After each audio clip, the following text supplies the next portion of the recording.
Well, we have a baby, guys. I don't know how to start this off because we missed out on so much vlogging for the past week, but we're home and we had Blakely. We'll probably sit down and talk to you guys about what's gone on the past week, and explain more about it, because I know that everybody's probably curious and wonders what happened and why we had her so early. And yeah, so we'll sit down and talk to you guys about it. But Hey. Just playing.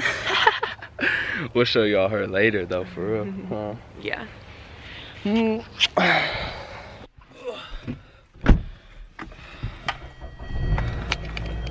Did you grab that milk? Oh my girls. No, I didn't.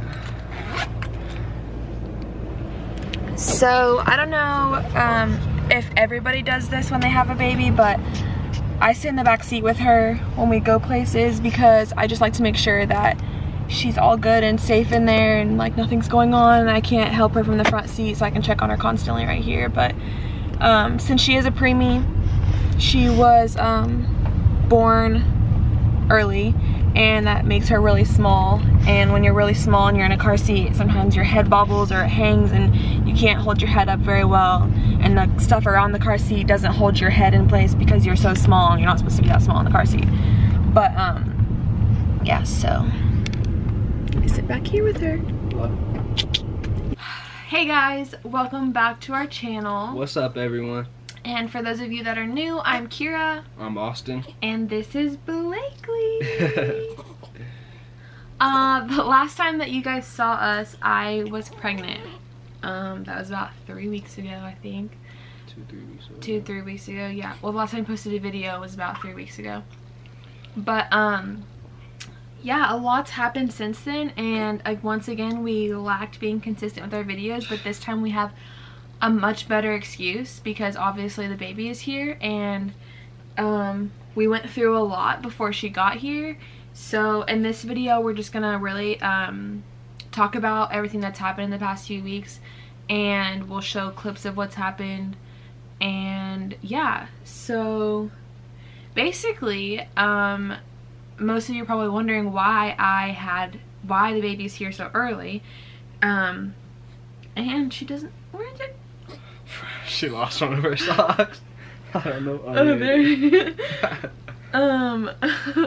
So basically Blakely came 5 weeks early, but she didn't come like because she wanted to come. She came because she had to. She had to come for the safety of both of them. Me, really. Yeah, she wasn't really in danger, but I was diagnosed with preeclampsia, which I don't really even know how to explain it that much, because really when they told me I had it, they didn't even really explain to me exactly what it was or how dangerous it was. There was a nurse that explained it to me later on. Last minute, like the day before I got induced, about what it really was, and she didn't even really explain what it was. She just explained how dangerous it was.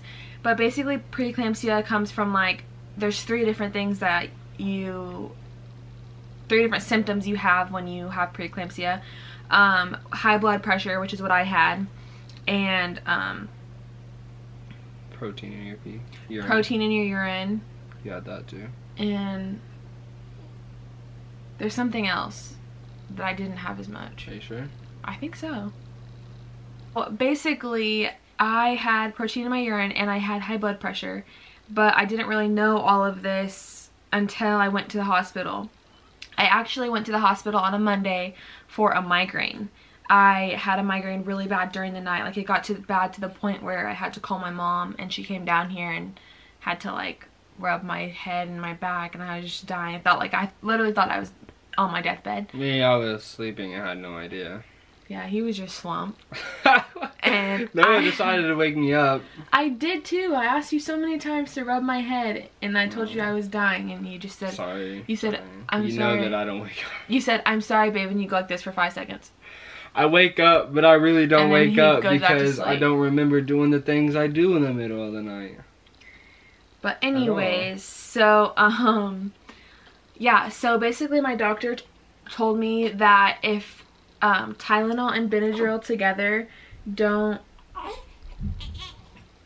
What you fussy for? She want her daddy. Oh, she has a full diaper. She probably just pooped. But anyway, so yeah, I had a migraine and I went into the hospital because my doctor always told me that if Benadryl and Tylenol don't fix my headache, that I could go to the emergency room and they'd give me something stronger to help it. So I went to the hospital because it wasn't going away, and we went at around like 6:30 a.m. It was really early in the morning. Really early. But yeah, so when we went, I told them I had my headache, and then they took my blood pressure and it was really high. And basically what your blood pressure is supposed to be is around 120 over 80, and I think it was like 157 over like 90 or something, so it was pretty high. And then they took it again a few times and it got back down, but then they took my urine and they noticed that there was higher protein levels in my urine, which means that, I don't really know what it means. It means that I'm peeing protein, whatever that means. But yeah, it's not good. But basically, yeah, so then what they did was, since my blood pressure wasn't high anymore and my headache had kind of started going away, they sent me home. So I came home all day, and then at night I started to get a headache again, and I took my blood pressure and it was high again, and I started kind of having blurry vision. And so the blurry vision and all that is what they told me that I needed to come back for if it happened to me when I came home. Oh, what they did is they also sent me home with like a box that I had to pee in, so they had to take my urine for 24 hours. So every time I peed, I had to pee into like this thing that you put in the toilet, and then I had to pour my pee into this box, and it was so disgusting. And then I had to refrigerate. I had to keep the box in a freaking refrigerator because you have to keep it cold. It was just so gross. But anyway, so they take your urine for 24 hours to see how much protein you have come in your pee in 24 hours. And so I went back to the hospital and they took my blood pressure and it was pretty high again, and they made me stay the night. And then the next day, I switched floors, so I went into labor and delivery on floor 2, and then they sent me up to floor 4. To stay the night. And then the next day they came back with my protein, or came back with my urine, and they told me that there was a lot of protein in it, and so basically that I had preeclampsia, which is like really bad on your liver, and apparently it's like the number one death causing pregnant women like in the world. Like that's the number one thing that causes pregnant women to die. And I didn't know that, and that was really scary because the whole time I wasn't even really that worried about it. I was like, okay, so what are we gonna do? I got preeclampsia. What's next? Like, what's that? Like, okay, cool. I'm due in a few weeks, like whatever. And so basically, my doctor came to me the next day, which was on Tuesday afternoon, and she told me that they were gonna induce me on Wednesday. And when I heard that, I was just like, what? Yeah. Like, it was crazy because what happened shouldn't have happened until a whole month later. Yeah. So I mean, honestly, it was cool because our little girl's gonna be here earlier, but it was just scary because it was because she was gonna be here earlier. Yeah, so like, too early. We like were excited to meet her, but like scared to meet her because she wasn't even supposed to be here yet. But yeah, she told me that I was gonna be induced tomorrow. She's like, well, you're gonna be induced tomorrow, and we're gonna start the induction process tonight. And I was just like, okay, like, okay. So then after that, they took me downstairs back to floor 2, which is labor and delivery, which kind of all sucked because I really was excited to go to the birth care center, which is really nice, and they have like nicer beds and just a really nice room and like a better experience, I guess. But it wasn't that bad on floor 2, I guess. All the nurses were really nice and stuff, but it was just kind of sucked. Sleep on the couch. Thing was uncomfortable. It sucked the whole way that everything happened. But yeah, so then basically when you have preeclampsia, they have to give you magnesium sulfate, which is something that keeps your blood pressure down, I think. I don't really know. All I know is that magnesium is not okay. Like, it is not good. It literally, like, is the worst thing ever.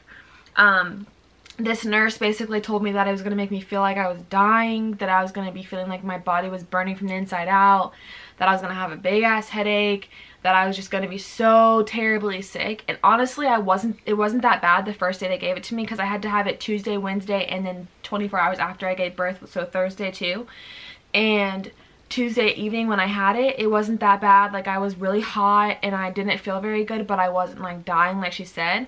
I had really bad contractions, so they gave me a medicine that lasts for like 3 hours that took care of my contractions, and I felt so much better. But honestly, I felt like I was on cloud 97. Like, I was gone. I felt like just 97. Yeah. I was past the cloud 9. We on 97, y'all. 97. I literally, that's how you know she was feeling good. Okay. I was feeling great. I literally remember, like, every time I woke back up, I look at the clock and be like, damn, I only have 2 hours left like this, or damn, I only have 45 minutes left. Like, I literally felt like the best I've ever felt. Like, it was great. And I was low-key like hallucinating. Like, I kept forgetting to breathe too, so like, oh, me, she'd be laying there and then out of nowhere she would just, I forgot to breathe.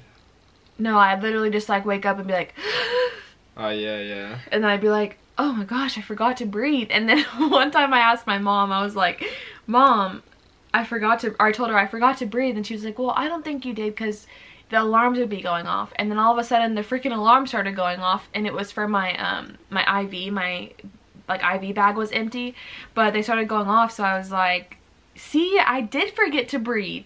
And like, one of the nurses came in to fix my IV bag, and I said, are they going off because I forgot to breathe? And she was like, no, I just have to refill the bag. And so then the next day I actually had that nurse. Like, this was just like a nurse that just came in to help my nurse that night. But then the next night I actually had that nurse, and I was telling her about how high I felt on that medicine, and told her that I like even asked a nurse about how I forgot to breathe. And she was like, yeah, that was me. But I was like, she was trying to tell me to do my homework at like 3 o'clock in the morning. Yeah, I was. I was like, Austin, are you doing your homework? Because I don't know, it was weird. But anyway, so they while all that was going on, I had to have like a balloon inside of me that helped stretch my cervix, since basically they were forcing me to have birth, which really isn't that good for your body at all. But they had to put a balloon in my cervix to stretch me out so that my body would be ready for birth. And then they started giving me medicine that starts the labor process, so I started having more contractions, and everything just kind of started happening. They basically induced me at 4 a.m. and then like through the night, or through the rest of the morning and all that, I started having more contractions, and I stretched out, and by like 2:30 I was out of 10. And I had Blakely at 3:15, which is the craziest thing ever, because my doctor, nobody could find my doctor. She was nowhere to be found. Yeah, literally. We were like, I was at a 10. And her head was sitting there. I was at a 10, and I literally had my legs up, and I had the mirror in front of me, and I could literally see Blakely's head. Like, I could see it right there in my hoo-ha, sticking out. Like, she was ready to come, and my doctor was nowhere to be found. And literally, like, it was I literally kept telling them, like, somebody needs to get a doctor in here. Like, does it have to be my doctor? Can it be a different doctor? She didn't care who it was. I did not care. I just knew that she, like, if I coughed or sneezed or freaking laughed, she was shooting out. Like, there was no stopping her.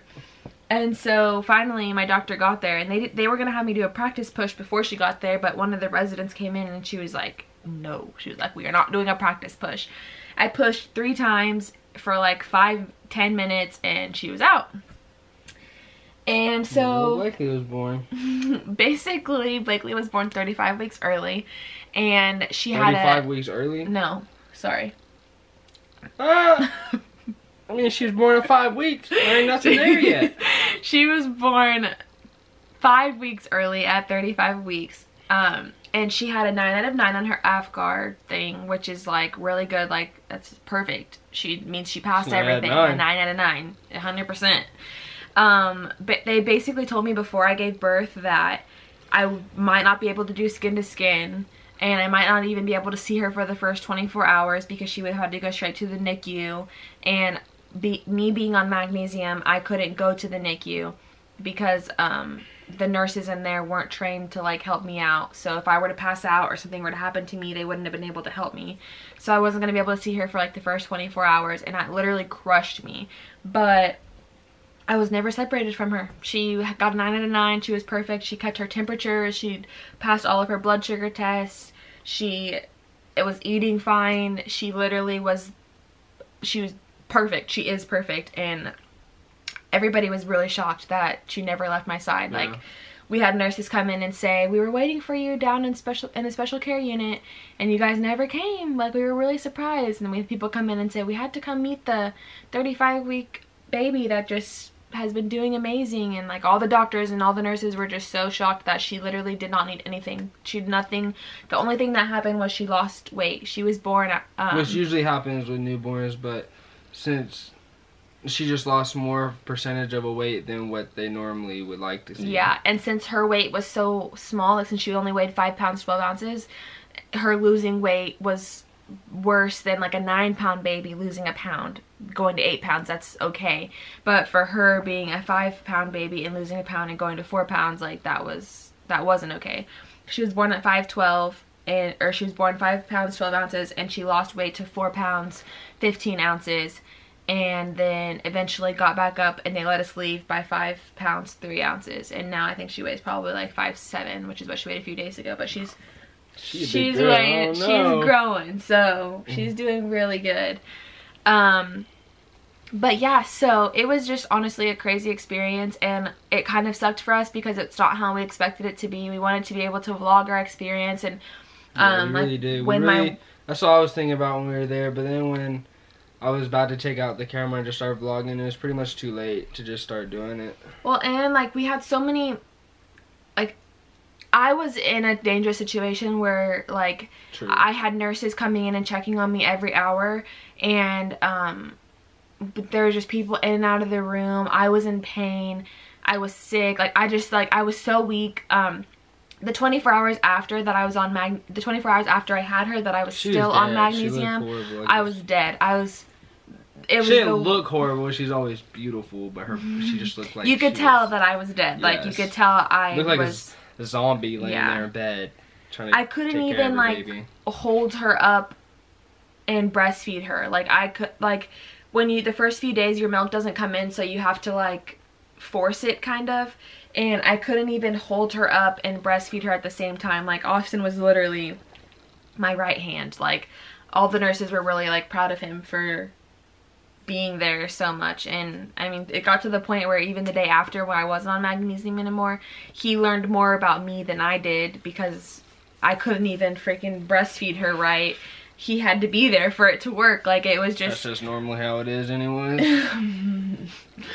But yeah, so it was just a really crazy experience, and it sucks that we didn't get to like capture everything, but I think that like we're just blessed about how it turned out, because it could have been so much worse. Something bad could have happened to me. She could have been worse. She could have been in the NICU right now, but we're all healthy and we're all good. So I think that the whole experience sucked that we didn't get to record it, but in the end it's still a blessing the way that it happened. So so yeah, we've been home for a week now, a week today, and Blakely's a week and a half old. She'll be 2 weeks old on Wednesday.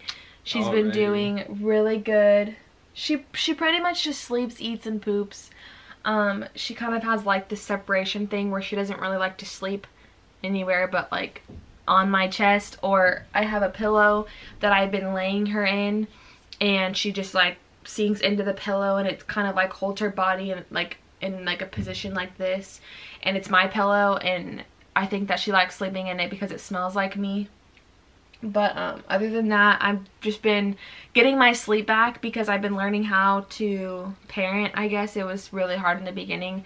In the hospital, I think I had like... In the hospital, I think it was just hard for us to get comfortable because she was always having to wake up to get her vitals checked or something.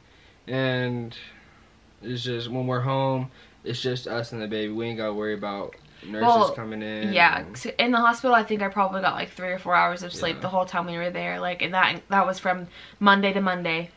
Like literally the whole week I was there. I think that's an exaggeration. I think I probably got like, I didn't get more than like 15 hours of sleep. It's probably, got 1 or 2 nights worth of full rest that you're supposed to have within a week. Yeah, if that. Like it sucked. And then coming here, it was really hard too because we were still trying to just get the hang of things, and I was up all night and I was exhausted, and when I would go to sleep I would wake up even more exhausted, so it was just kind of like a hard thing to do. But now we're kind of on a routine and it's a lot easier. I mean, I have to feed her every 2 hours, and breastfeeding definitely makes the whole situation like a lot harder, but she's worth it, and breastfeeding's worth it because it means she's healthy. So yeah. So besides that, what else is new is that we got a new car. New car, yes. Austin got a car. He used to have a clunker. Hey, we all start somewhere though, right? But yeah, he got a new car. It's a 2011 Hyundai Sonata, and it's really nice. So I guess we're gonna shut up talking now, and we're just gonna play you guys some clips from us getting the car, and then we'll catch you back in a jiffy. Roll out.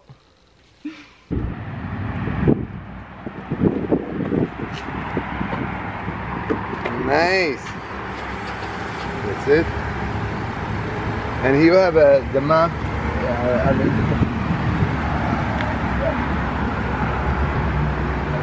So you have navigation, and when you put it in reverse, you have backup camera. Yeah, I see that. Yay! Thank you. We have to take a picture first. Yeah.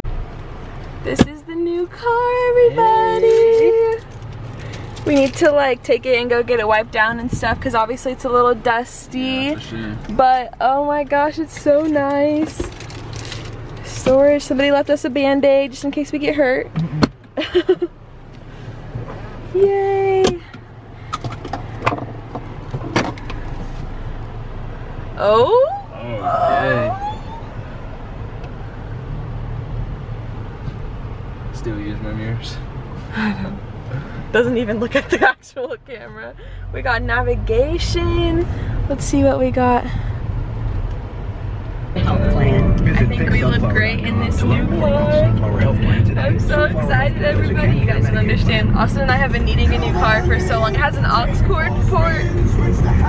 Man, I was hoping it was Bluetooth. I'm so excited, everybody. Old ride and get into a newer, cooler car from Hatchet Hyundai Buick GMC. With 3 big locations and 600 vehicles to choose from, Hatchet has you covered. New cars I'm so excited. Does it feel good? after all rebates and Everything feels great on it. under $6,000. Just your first payment. We're so excited. We just want to do a small shout out, well actually a big shout out to Marco and Anya at Wichita Auto Plaza. They really hooked us up with this car. They got us a really good interest rate, really low payments. They gave us the best deal possible, and I'm just so thankful for them and everything that they did for us. It's really going to be a great car for us and the baby, and just for Austin in general. He hasn't had a nice car like this yet, and I'm so excited for him and for us. So thank you, Marco and Anya. We really appreciate it. Austin's too distracted by driving, obviously. But yeah, so we're gonna just cruise around for a little bit, listen to some music, and then we'll catch you guys in a little bit.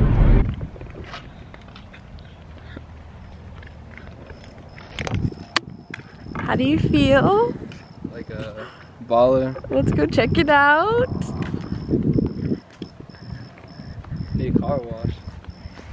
This is the new car, guys.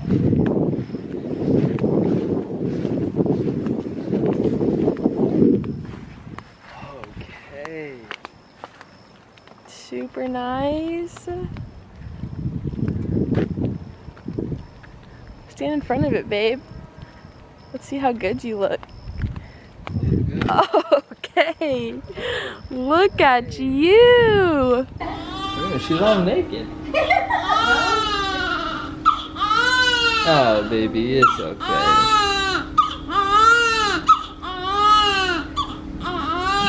Don't get mad at me. I'm sorry. Yeah. Oh.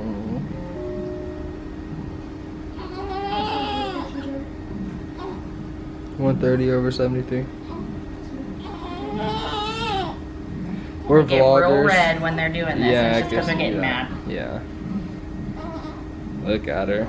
She's really red. See her?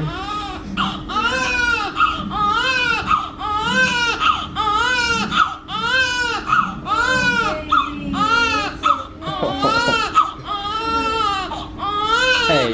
Hi, baby. It's okay. Hey. So wet and cold.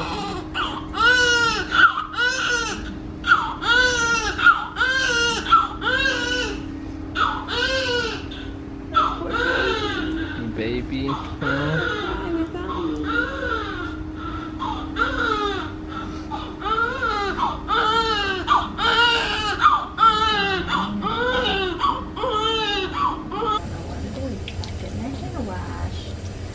But they love it.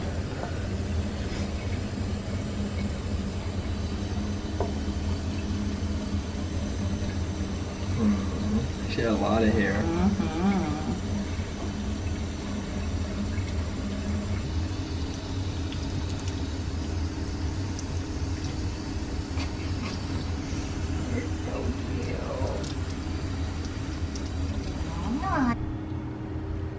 Look at our baby.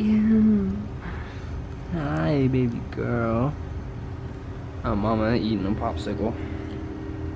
Mama's tired.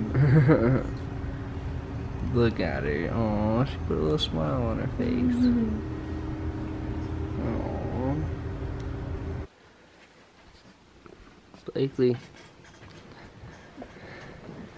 Hey. Blakely. Blakely. Hey. Wake up. She's gonna be slumped. Look at her, babe. She's so beautiful.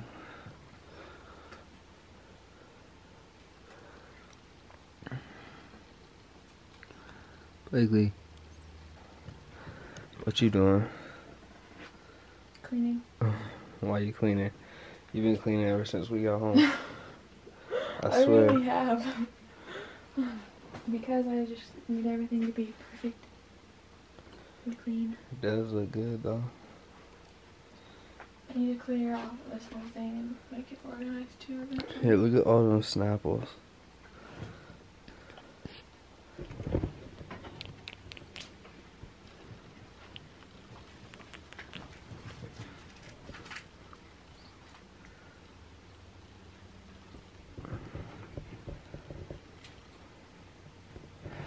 She's slumped.